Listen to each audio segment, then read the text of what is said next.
vez, eu quero saudar a todos com a graça, a paz do Senhor Jesus Cristo, porque Ele está entre nós, Ele é o nosso Senhor, o nosso libertador, o nosso Salvador, o nosso Mestre, e então a graça dele seja sobre sua vida, sobre sua casa nesse dia. A palavra que eu quero compartilhar, eu quero fazer assim uma sequência de alguns versículos de Hebreus capítulo 13. Eu quero compartilhar todo esse capítulo aos poucos, conforme Deus conduzir aqui.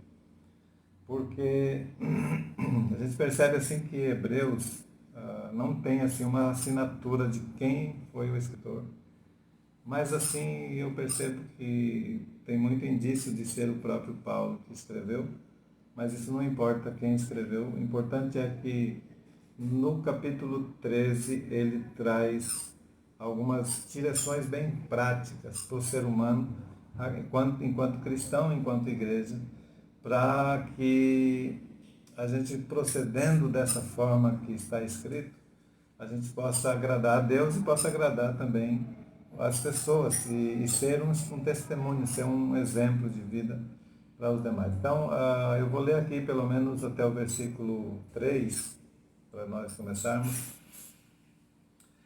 E, se Deus quiser, a gente continua no versículo 4 no outro dia, ok? Então, aqui diz o verso 1, seja constante o amor fraternal. É a primeira orientação que ele dá, que seja constante o amor fraternal entre os irmãos. Número 2 diz, não negligencieis a hospitalidade, pois alguns, praticando-a, sem o saber, acolheram anjos. Verso 3, lembrai-vos dos encarcerados como se preso com eles, dos que sofrem maus tratos, como se com efeito vós mesmos, em pessoa, fosseis maltratados. Veja bem, são conselhos, né, ou são direcionamento que Deus dá para nós humanos aqui na Terra, para que a gente fique lembrado dessas coisas que são muito importantes e são coisas que pode ser esquecido por nós, né? Ou deixado de lado, ou não dando tanta ênfase, tanta ênfase nessas questões. E aqui eu quero começar com, são 3 coisas que ele orienta aqui. A primeira é sobre o amor fraternal, o amor entre irmãos. Segundo, ele fala sobre a hospitalidade. Terceiro, sobre os encarcerados, sobre aqueles que sofrem maus tratos. Então, no amor, seja constante, o amor fraternal, você seja constante. E o que é fraternal nesse caso aí? É amor de irmão, amor de fraternidade mesmo, de pessoas como da família. E a gente sabe que numa família há desentendimento entre irmãos, há diferenças, e então muitas vezes a gente acaba tendo facilidade de ficar um pouco intrigado com alguns, né? Mas aí vem o amor, e como diz lá em 1 Pedro, o amor ele cobre multidão de pecados. Então,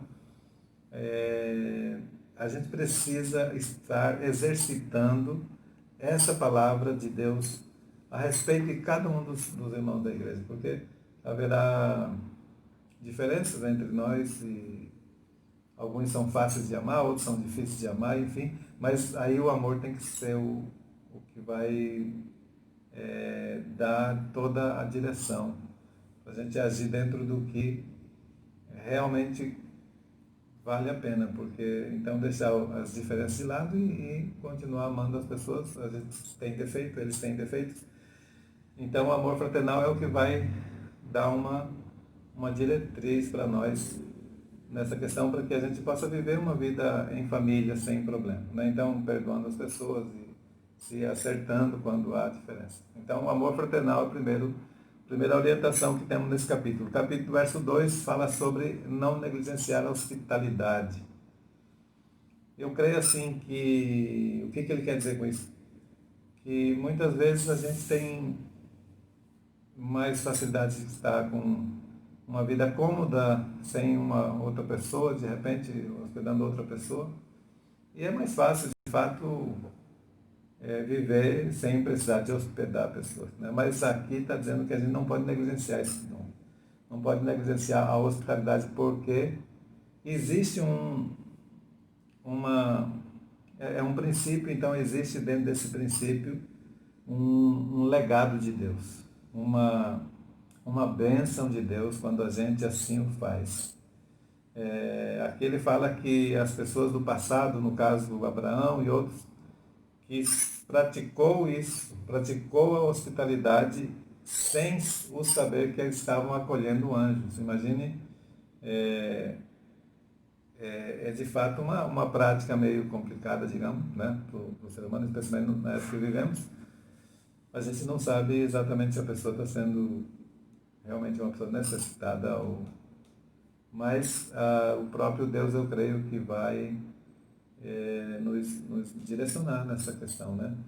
Eu me lembro que quando eu estava na escola bíblica, tem um amigo meu, até hoje, pastor Hugo Eduardo, ele é peruano, mas ele veio para o Brasil e acabou se convertendo e ingressamos na escola quase que no mesmo tempo. Então a gente formou uma amizade muito grande. E ele estava compartilhando que nesses tempos aqui no Brasil, ele teve que, mesmo estando na igreja, né, estando já na escola bíblica, melhor dizendo, ele teve que sair do Brasil para poder carimbar o passaporte e voltar. Então, nas férias, aproveitou e foi até Assunção, no Paraguai. E como ele não tinha dinheiro, né, e não tinha também conhecimento de ninguém lá, então ele pegou e chegou na casa de um pastor.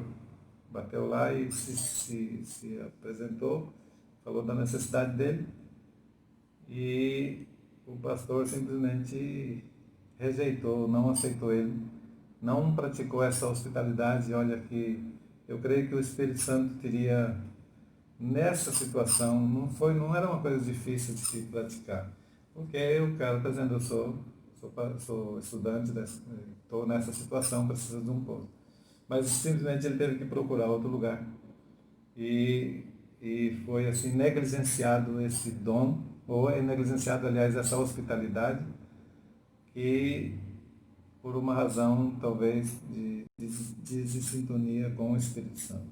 Mas é muito importante. Então imagine, esse meu amigo, né, esse irmão pastor, era como se fosse um anjo de Deus chegando lá. E isso seria um benefício muito grande para a família que o acolhesse lá.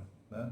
E assim eu estou dando esse exemplo só para a gente entender que a gente pode estar acolhendo um anjo e de repente a gente perde essa bênção. Então a hospitalidade é muito importante. E por último, para a gente não estender demais, lembrar dos encarcerados como se preso com ele. Imagine a gente ter uma atitude dessa, um sentimento desse, um amor desse, né? Porque para a sociedade em geral, o marginal que está lá, ele fez por merecer e ele tem que pagar, e não se importar, pelo contrário, o que ele passar é o que ele praticou. De fato, sim. Mas a Bíblia não nos dá esse direito, né, de pensarmos assim, porque o pecado que ele praticou é praticado, talvez não na mesma intensidade, mas é pecado igual. Né? Então, por isso temos a necessidade de nos colocarmos em oração por essas pessoas. Diz assim, quando a gente se lembra deles, dos encarcerados, como se preso com eles, significa a gente orar por eles, sentindo a situação deles. Né? É uma das coisas que Deus está pedindo aqui.